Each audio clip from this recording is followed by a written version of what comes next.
कहानी की शुरुआत में एक लड़की जिसका नाम होली होता है वो अपनी कहानी बता रही थी कि किस तरह देखते ही देखते मैं अपनी फैमिली की आंखों के सामने से इनविजिबल गायब हो गई। एक दिन होली अपने डैड और बहन भाइयों के साथ खाना खा रही थी। उसकी बड़ी बहन और छोटा भाई था। अब होली के डैड उसकी बहन भाइयों को तो खाना दे देते हैं पर उसे नहीं देते क्योंकि वो किसी को भी दिखाई नहीं दे रही थी। पर तभी यहाँ उसकी मॉम आ गई जिन्हें देख वो काफी खुश हो गई। दरअसल उसे सिर्फ उसकी मॉम ही देख सकती थी, इसलिए बस वही होली को प्यार करती थी।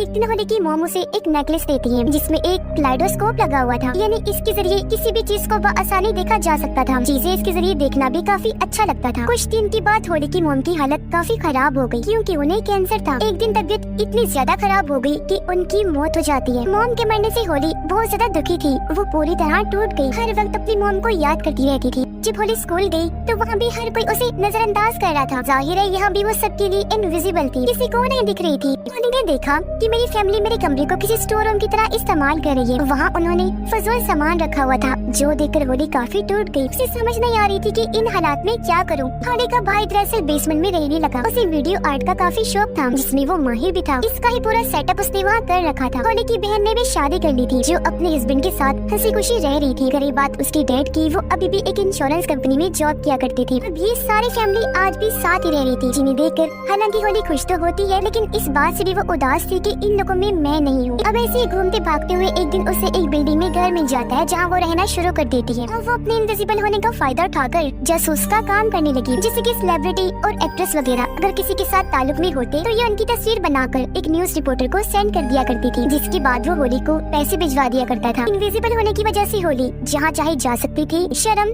किसी को देखकर हिचकिचाना तो उसके लिए कोई मायने नहीं रखती थी। जाहिर है कोई उसे इस हालत में देख नहीं सकता था, तो इसलिए वो इस बात की परवाह नहीं करती थी। हमेशा की तरह एक दिन जब वो एक सेलिब्रिटी का पीछा कर रही थी उसके खिलाफ सबूत इकट्ठा करने के लिए, तो तभी एक बाउंसर जिसका नाम शेन होता है वो होली से टकरा जाता है। इसलिए उसने होली को पकड़ लिया। ये देखकर वो काफी हैरान रह गई क्योंकि उसकी मॉम के बाद ये दूसरा इंसान था जो होली को देख सकता था। इसीलिए शेन को लेकर होली के दिमाग में कई सारे सवाल थे, लेकिन वो किसी भी सवाल का जवाब दिए बगैर नजरअंदाज करके वहाँ से चला जाता है। वो घर आकर जब लेटी तो उसे याद आया कि मैंने बाउंसर शेन को कहीं देखा है। इसलिए वो फौरन अपने पास रखे एल्बम्स को चेक करने लगती है। उसे पता चला कि शेन धोखा देने वाले सेलिब्रिटीज में से एक है जिसकी तस्वीर बनाकर उसने रिपोर्टर को सेंड की थी। इसलिए अब होली शेन के बारे में इंटरनेट पर सर्च करने लगती है जहाँ उसे पता चला कि शेन काफी वक्त पहले पूरी दुनिया की फाइट का चैंपियन हुआ करता था जिसका ताल्लुक एक मॉडल से था। दोनों एक दूसरे को पसंद करते थे, लेकिन होली की जासूसी की वजह से शेन का ये चक्कर सबके सामने आ गया। जो तस्वीर होली ने बनाई थी उसमें शेन मॉडल के काफी करीब था। इस वजह से शेन के सभी फैंस उसके खिलाफ हो गए। इस टेंशन की वजह से शेन ने जब अगली वर्ल्ड चैंपियन की लड़ाई की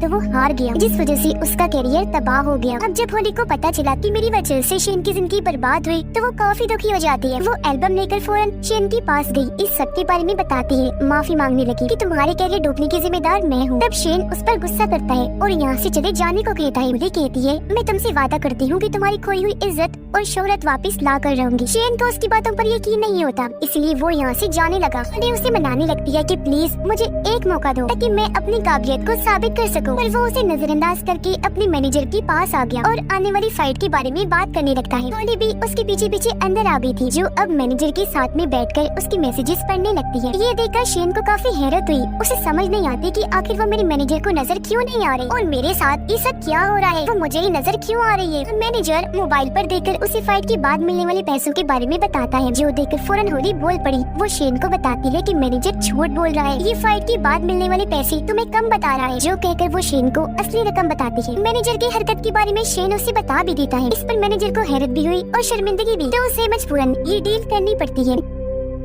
ये दोनों बाहर आ गए। यहाँ शेन सच में होली की महारत देखकर काफी हैरान रह जाता है। पूछने पर होली उसे बताती है कि मैं सिर्फ तुम्हें ही नजर आ रही हूँ। ये सुनकर शेन काफी हैरान रह गया और वो होली की बातों पर यकीन नहीं करता। तब होली अपनी बातों को ठीक साबित करने के लिए सामने से आने वाली एक गाड़ी के आगे आकर खड़ी हो जाती है। इससे पहले गाड़ी उसे टकराती, शेन सामने आकर होली को पकड़ के साइड में कर लेता है। अपनी तरफ से उसने होली को बचा लिया था, पर ड्राइवर ने गाड़ी रोक दी, जो शेन को ही सुनाने लगता है क्योंकि होली उसे कहीं भी दिखाई नहीं दे रही थी। इस बात से शेन को अब कहीं न कहीं लगने लगता है कि होली सच में सबको दिखाई नहीं दे रही। होली उसे कहती है लगता है हम किसी वजह से एक दूसरे से जुड़े हुए हैं, तो हमें एक दूसरे दूसरे की मदद करनी चाहिए। इस पर शेन उससे बात करने के लिए कहता है कि कल तो मेरे घर पर आ जाना, डिटेल से बात हम वहीं करेंगे। उसके वहाँ आने पर शेन का डॉग भी नहीं भौंकता, जो देखकर अब शेन को पूरी तरह यकीन हो गया था कि हाँ सच में वो इनविजिबल है। वो फिर होली को अपनी कहानी बताने लगता है कि जब मैं छोटा था तो मेरे सतीले डैड ने घर से मुझे निकाल दिया था। घर से निकलने पर लोगों ने मुझे तंग करना शुरू कर दिया, जिस वजह से मैं हर वक्त परेशान रहने लगा। तब इस सब से बचने के लिए मैंने फाइट करना शुरू कर दी और बस तब से लेकर आज तक मैं फाइटर ही हूँ। वो फिर बताता है कि आज मेरी एक जगह पर फाइट है जो देखने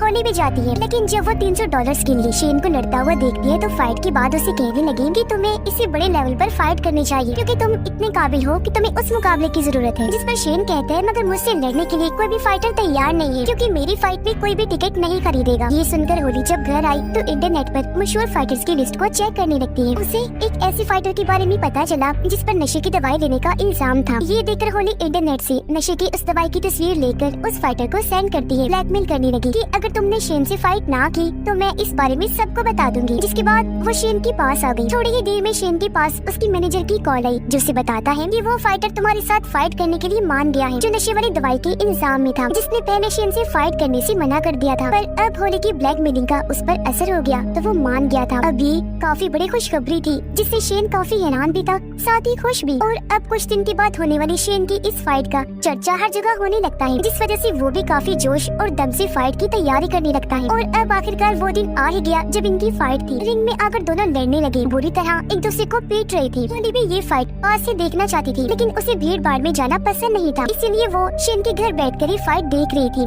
आखिरकार शेन इस फाइट को जीतकर सबको हैरान कर देता है। जीतने के बाद जब वो घर आया तो होली से मिलकर काफी खुश हो जाता है। ये दोनों अब जब खाना खा रही थी तो शेन होली से उसकी वजूद के बारे में पूछता है कि आखिर इनविजिबल होने की वजह क्या है, तुम क्यों किसी को नहीं दिखती। जिस पर होली उसे बुरा भला कहने लगी क्योंकि उसे लग रहा था कि शेन मेरी बेइज्जती कर रहा है। पर शेन उसे गले से लगाता है, कहने लगा कि देखो मैंने ये साबित कर दिया है कि मैं तुम्हारा मजाक नहीं उड़ा रहा। ये दोनों गले से लगे ही हुए थे कि तभी एक कैमरामैन आकर इनकी तस्वीर बना लेता है क्योंकि शेन के साथ वहाँ होली का बस शैडो साया ही नजर आ रहा था। ये देख शेन जल्दी से भागा ताकि उसे पकड़ सके, लेकिन कैमरामैन वहाँ से भाग चुका था। पर इससे शेन को परेशानी नहीं हुई क्योंकि उसे तो ये लग रहा था कि होली तस्वीर में नहीं आई होगी। लेकिन अगले दिन होली जब खुद को एल्बम में देखती है तो काफी खुश हो गई क्योंकि वहाँ उसका शैडो था जिसके गले शेन लगा हुआ था। ये देखकर होली काफी खुश हो गई कि चलो कम से कम मेरा शैडो तो कहीं पर आया। जबकि शेन अपनी अगली फाइट के लिए एक कॉन्फ्रेंस में आया हुआ था। यहाँ सारे लोग उससे ये सवाल कर रहे थे कि वो शैडो वाली लड़की कौन है जो तुम्हारे साथ तस्वीर में थी। उनकी बातों को नजरअंदाज करके शेन उठा वहाँ से चला जाता है। अब होली एक और बाउंसर का पीछा करते हुए उसकी गाड़ी में आ गई। वो उसके सामने ही थी पर दिख नहीं रही थी। वो बाउंसर को तस्वीर सेंड करके ब्लैकमेल करती है कि तुम शेन से फाइट करो वरना तुमने जिस लड़की के साथ कल रात गुजारी है उसके बारे में मैं सबको बता दूंगी और हाँ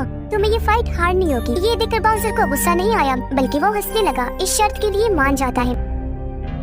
रात को होली जब शेन के साथ थी तो तभी यहाँ उसकी दोस्त इन्हीं मॉडल की कॉल आई जिसके साथ ही शेन की बदनामी हुई थी। वो उसकी आने वाली फाइट के लिए हौसला अफजाई करती है, साथ ही पिछले फाइट जीतने पर मुबारकबाद भी देती है। जब होली को ये पता चला कि शेन की दोस्त मॉडल फिर से उसकी जिंदगी में आ रही है तो होली काफी उदास हो गई क्योंकि कहीं न कहीं वो शेन को पसंद करने लगी थी। जिसके बाद फाइट का दिन आ गया जहाँ शेन आसानी से बाउंसर को हरा देता है। और अब होली शेन की फाइट की अफवाह एक काफी बड़े फाइटर के साथ उड़ाती है। उस फाइटर का नाम अटीला था। ये खबर मिलते ही अटीला का मैनेजर उसे इस बारे में बताता है, जिस पर अटीला शेन के साथ लड़ने से साफ साफ मना कर देता है। मौका पाकर होली अटीला के घर घुस गई थी। वो हर जगह उसे ब्लैकमेल करने के लिए कोई क्लू ढूंढने लगती है, लेकिन उसे वहाँ ऐसा कुछ भी नहीं मिलता। अब होली को अपने घर वालों की याद आ रही थी तो उन्हें देखने वो अपने घर गई। उसे पता चला कि मेरी बहन माँ बनने वाली है, लेकिन किसी वजह से वो ये बात अपने हस्बैंड को बताना नहीं चाहती। होली जब शेन से मिलने बार में गई तो वहाँ उसे मॉडल के साथ बैठा हुआ पाती है। ये देखकर वो काफी दुखी हो गई, यहाँ से जाने लगती है। उसके पीछे पीछे शेन भी आया, कहता है देखो होली